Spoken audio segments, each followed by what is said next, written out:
You don't blame the train for where it goes, you blame the tracks. Hey guys, Greg Chaplin here, physical therapist and strength and conditioning specialist.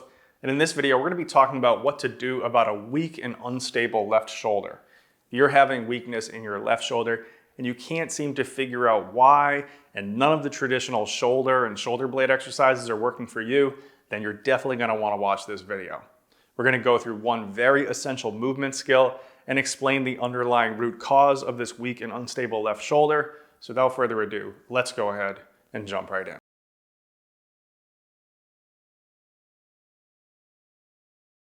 All right, so first we're gonna look into what is actually going on, and luckily we got our buddy Mr. Phibbs to help us demonstrate this. Then once we understand this, it'll be easier for us to understand what's going on with the skill we're gonna talk about. So when we talk about shoulder and shoulder blade movement, the way I want you to think of this is like this movement only happens with respect to the rib cage that's underneath it. So think of the shoulder and shoulder blade much like a train, and think about the rib cage like the tracks. You don't blame the train for where it goes, you blame the tracks. So we need to get the tracks in the right position first to then be able to allow that train to move in a good and supported kind of a way. Now with this understanding, we have two considerations which are related.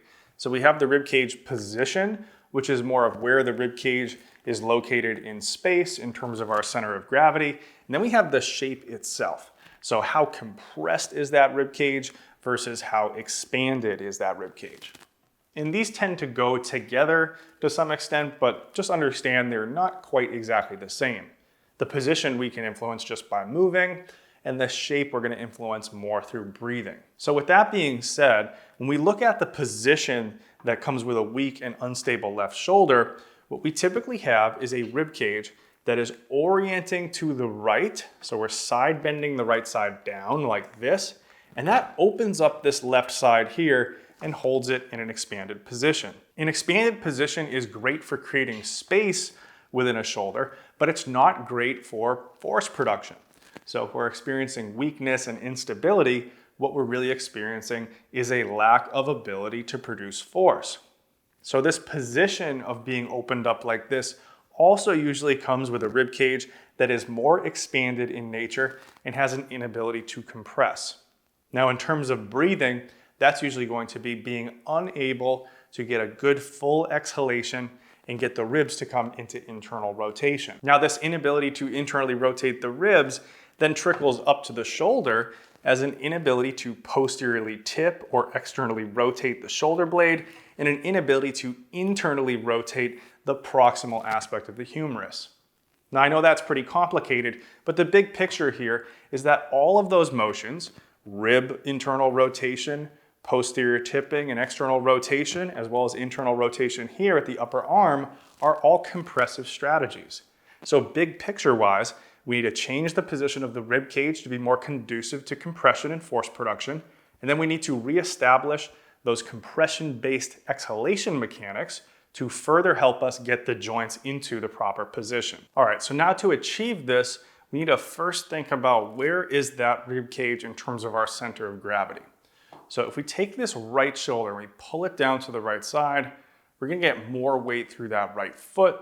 We have our center of gravity coming to the right.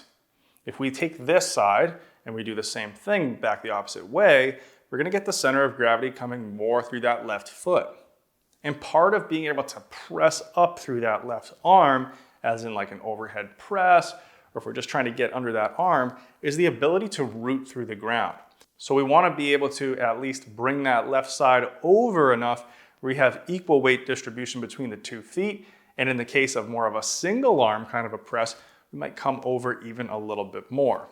But what you're gonna find here is that by bringing this left shoulder over to the left, the right side starts to come up.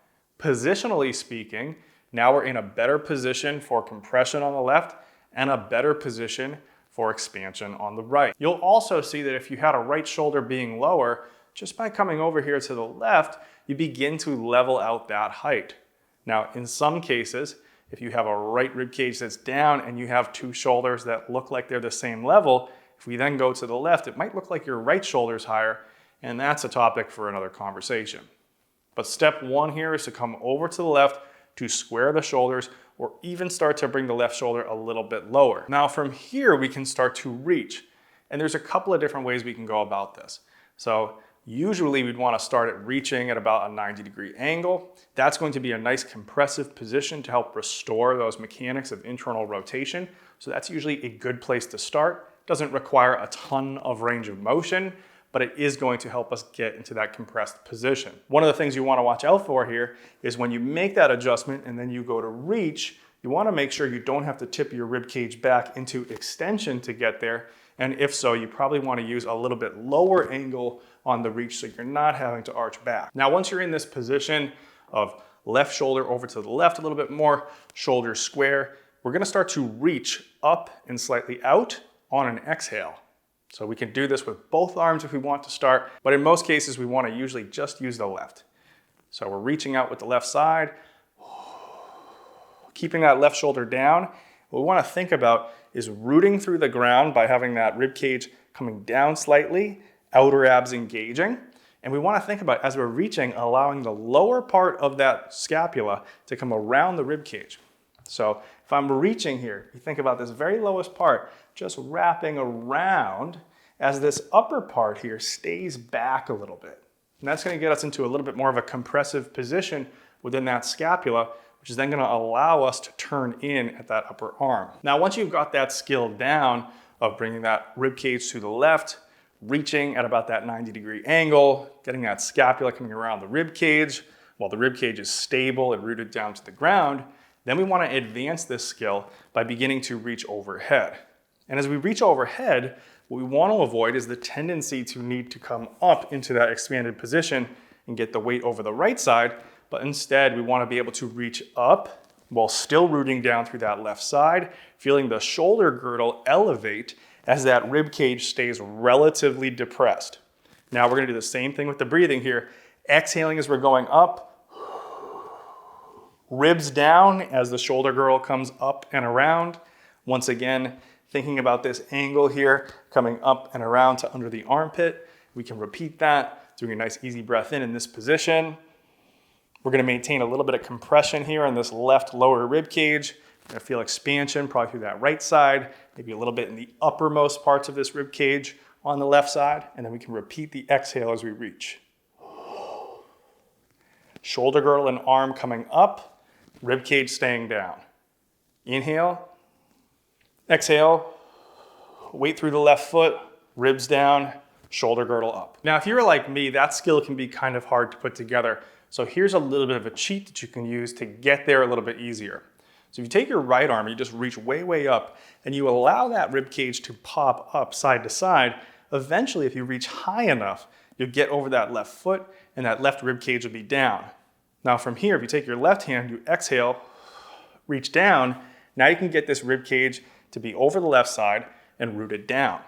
Now if you maintain that center of gravity on the left, lifting that right foot a little bit, now you can bring in that left arm reach, exhaling as you keep that rib cage down, but allow the shoulder girdle to come up. All right, so that does it for this video. I know this was a bit in the weeds, so if you have any questions, leave them down below in the comments. And if you want to learn more about how to use positioning and breathing to move and feel your best, then go down to the link in the description and join the waitlist for total body restoration.